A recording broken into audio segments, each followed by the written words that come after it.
Hello everyone, I am Himanshi from evidyarthi.in. Now we are going to do question number 19 from exercise 3.2 of your NCERT.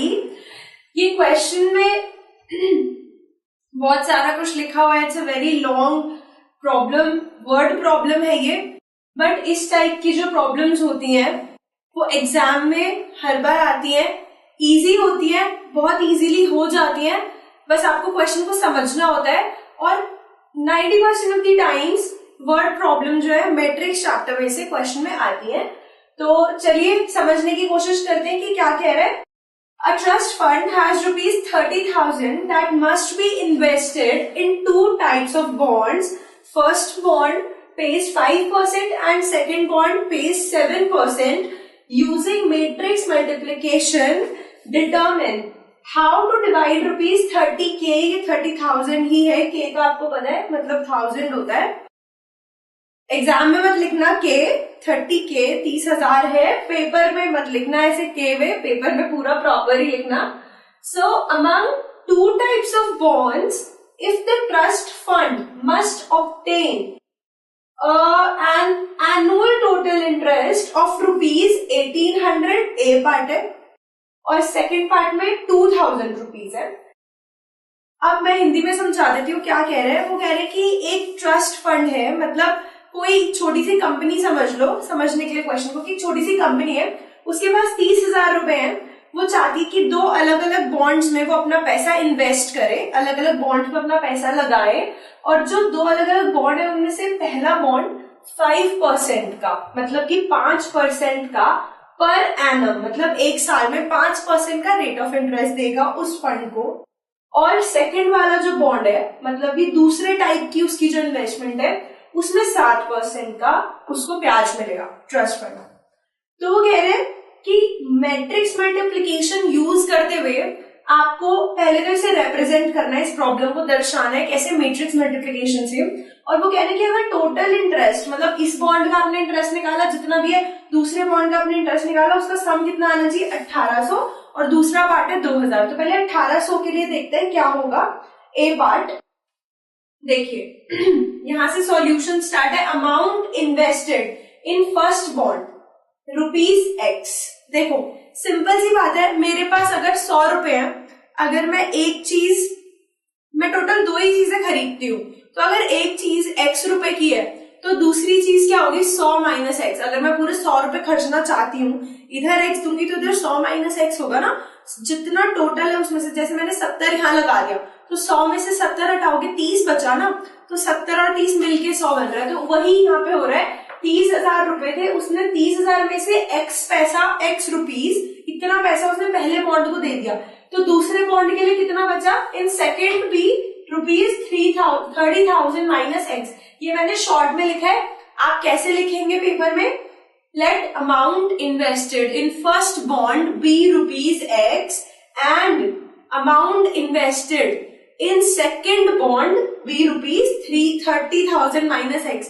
3,000 बोल रही हूँ, 30,000 है, ठीक है. 30,000 minus x, ये हो गया, आपने अमाउंट इन्वेस्ट कर दिया.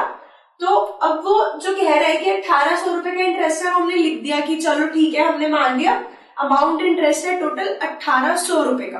देखो इसको मैट्रिक्स में रिप्रेजेंट करना है.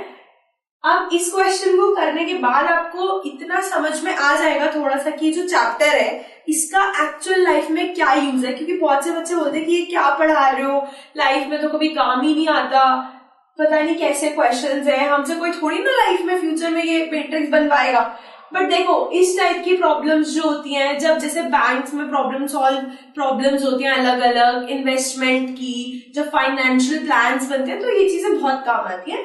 जैसे यहाँ पे एक छोटा सा एग्जाम्पल, ये क्वेश्चन है, ठीक है. ये हमने कैसे मैट्रिक्स मल्टीप्लिकेशन से इस तरीके से दिखा सकते हैं. देखो x क्या है हमारा, x है पहले बॉन्ड का पैसा जो हमने लगाया, और 30,000 माइनस एक्स दूसरे बॉन्ड का पैसा है. तो ये क्या है, ये है अमाउंट इन्वेस्टेड, ठीक है. आप वहां पे एग्जाम में जब लिख रहे होंगे तो आपको ये चीज जो मैंने ब्लू में लिखी है ये भी लिखनी है, अमाउंट इन्वेस्टेड. ये थोड़ा सा हाईलाइट करने के लिए मैं दूसरा पेन यूज कर रही हूँ, ठीक है. और ये 5 और 7 क्या है, 5 और 7 क्या है, क्वेश्चन देखो, 5 और 7 ये है रेट ऑफ इंटरेस्ट. तो यहाँ पे हम लिखेंगे एनुअल, एक साल का है ना ये, वर्षीय दर भी बोलते हैं इसको हिंदी में, एनुअल रेट ऑफ इंटरेस्ट। ठीक है, इंटरेस्ट का क्वेश्चन है, इंटरेस्ट दिखा लो थोड़ा।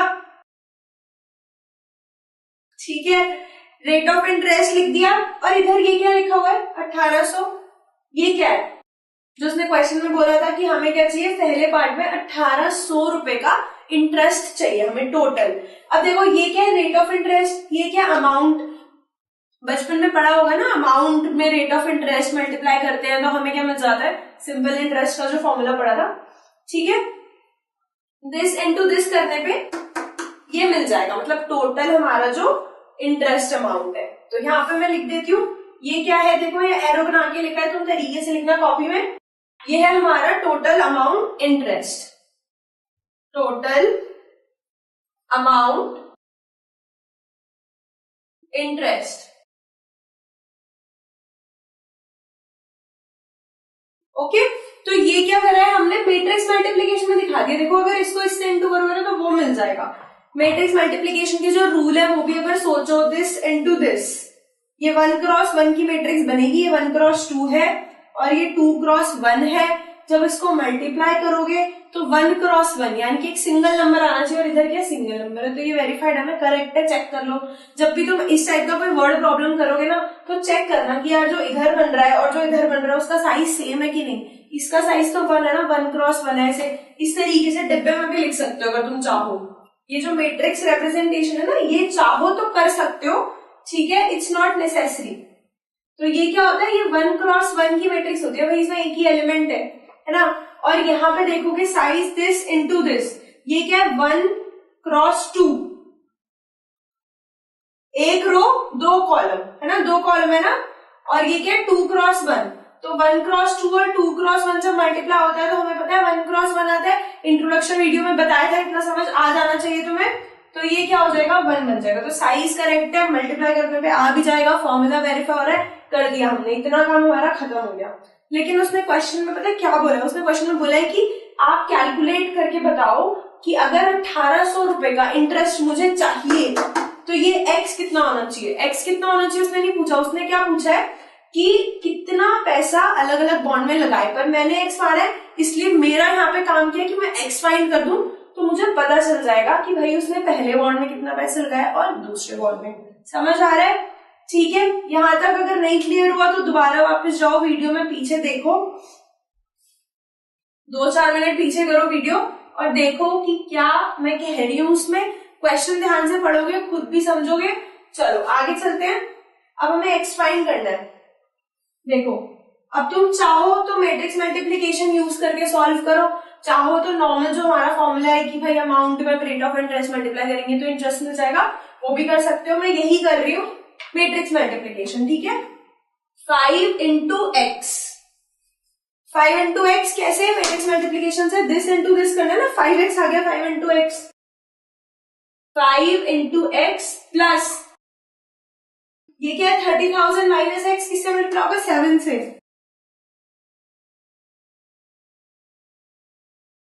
माइनस एक्स, ठीक है, किसके बराबर है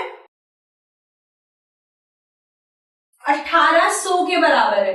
लेकिन एक चीज ध्यान में रखना, बिल्कुल ध्यान में, जब तुम परसेंटेज निकालते हो तो क्या करते हो, 5% का मतलब होता है 5/100। जब तुम बोलते हो अगर 10 नंबर का पेपर हुआ है और तुम्हारे 50% मार्क्स आए तो ये थोड़ी ना बोलोगे कि 50 मार्क्स आए, 50% मार्क्स आए मतलब 50/100 यानी कि आधे। अगर तुम्हारे 10 में से 5 नंबर आए तो तुम बोल सकते हो कि 50% मार्क्स आए, ठीक है। तो यहाँ पे क्या करना है, ये परसेंटेज है क्योंकि ये रेट ऑफ इंटरेस्ट है ना, तो हमें क्या करना है, जब हम इसे सॉल्व कर रहे हैं तो हमें इसको 100 से डिवाइड करना है यहाँ पे, क्योंकि ये क्या है रेट ऑफ इंटरेस्ट है। अगर तुम कंफ्यूज नहीं होना चाहते तो यहाँ पे ब्रैकेट में लिख दो परसेंटेज, वैसे रेट ऑफ इंटरेस्ट परसेंटेज में ही होता है, ठीक है, पर गलती नहीं करनी, ये आपने क्या करा डिवाइड कर दिया 100 से, तो कितना मिल गया, इक्वेशन बन गई। सिंगल वेरिएबल में सॉल्व कर सकते हो, वीडियो पॉज करो, खुद सॉल्व करो, एक्स निकालो, वेरीफाई करना कि क्या है। मैं भी यहाँ पे कर देती हूँ।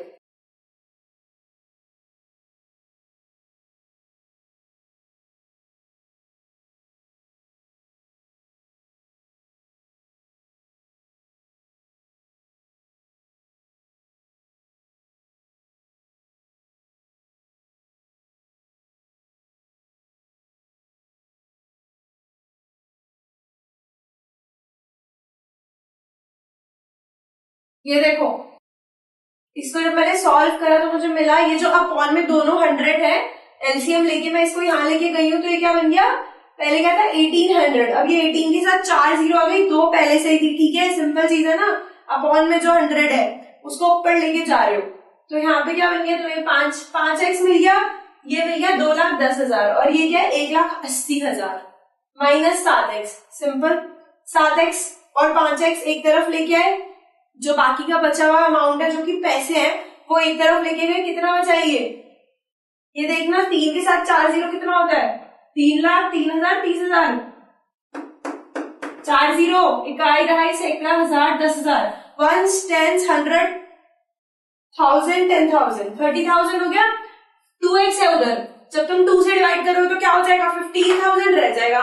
तो इसका मतलब x कितना आ गया, आंसर लिख रही हूं मैं, x आ गया 15,000। ठीक है, ₹15,000। इसका मतलब क्या हो गया भाई, तेरे पास टोटल है 30,000।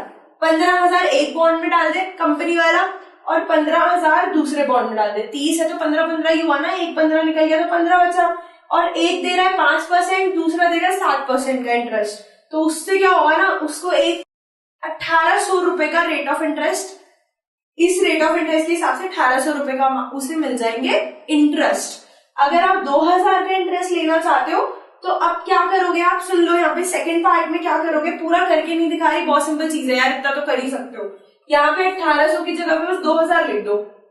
ठीक है, बाकी सब तो सेम है ना, क्योंकि ये देखो अमाउंट इन्वेस्टेड सेम है, एक्स तुम्हें फाइंड करना है, रेट ऑफ इंटरेस्ट चेंज नहीं हो रहा, सिर्फ ये इंटरेस्ट चेंज हो रहा है जो उसने आपको सेकंड पार्ट में बताया। तो यहाँ पे 2,000 लिखोगे, बाकी सब सेम है, कैलकुलेशन सेम है, आंसर आ जाएगा जो भी आएगा। जरूर करना है इस क्वेश्चन को। ठीक है, थैंक यू।